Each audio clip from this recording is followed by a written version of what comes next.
हो.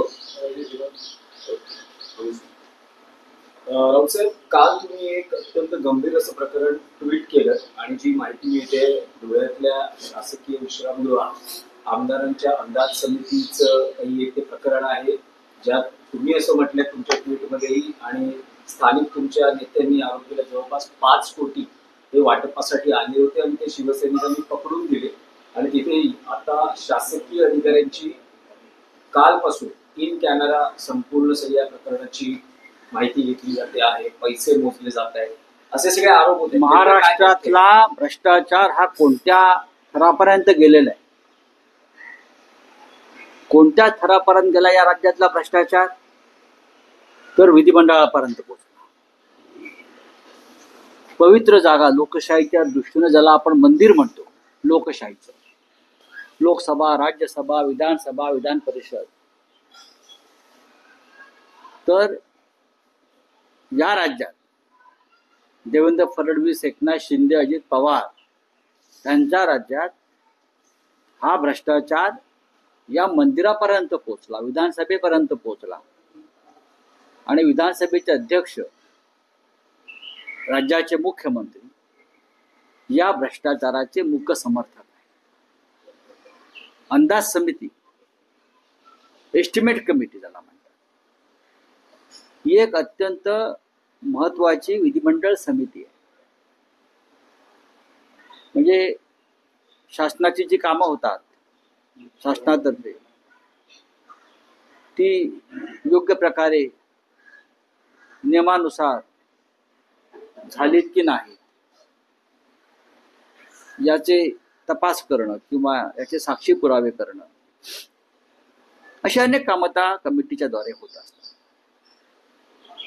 पण ही कमिटी किती भ्रष्ट आहे किंवा या कमिटीचे चेअरमन, खास करून अध्यक्ष अर्जुन खोतकर, जे ईडीला घाबरून शिंदे गटात गेले, आमच्याकडेच होते, निष्ठेच्या आणाभाका फार खायचे.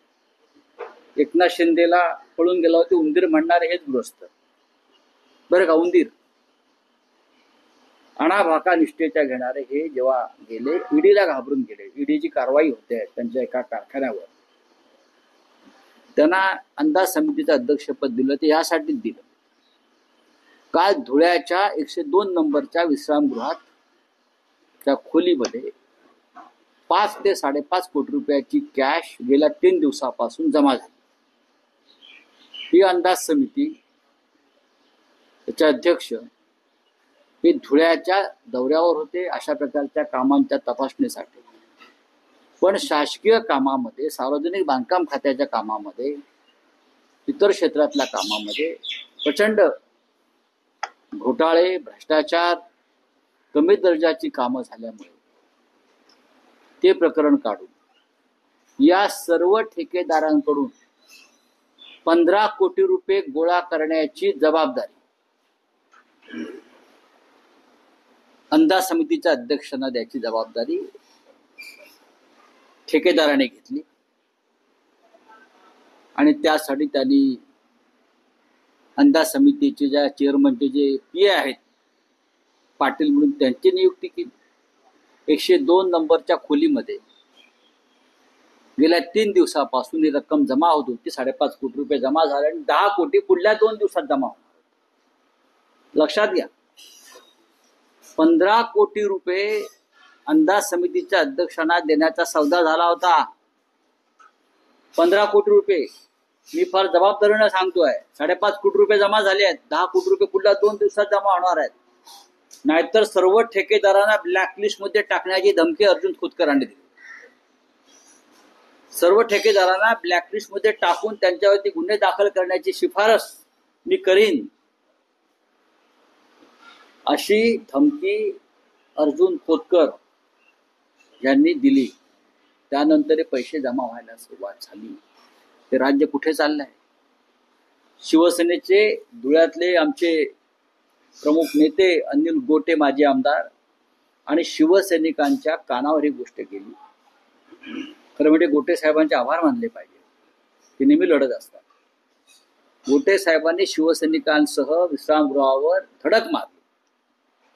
तेव्हा 102 मधले जे लोक होते, गोटे आणि शिवसैनिक येत आहेत ते कळल्यावर घाईघाईनं टाळ्या लावून पळून गेले.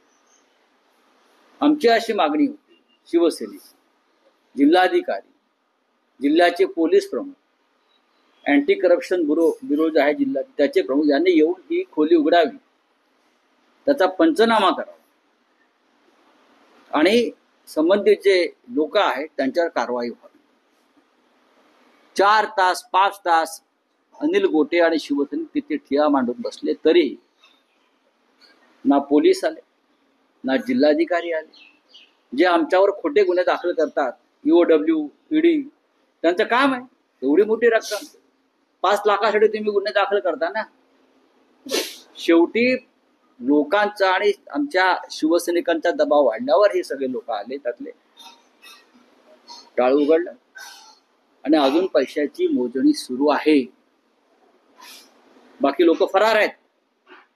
आता फक्त अंदाज समितीचे अध्यक्ष फरार झाले आहेत का ते पाहावं लागेल. आता सगळे काखा वर करतील, तो मी नव्हेच, पण हे 15 कोटी रुपये शिंदे गटाच्या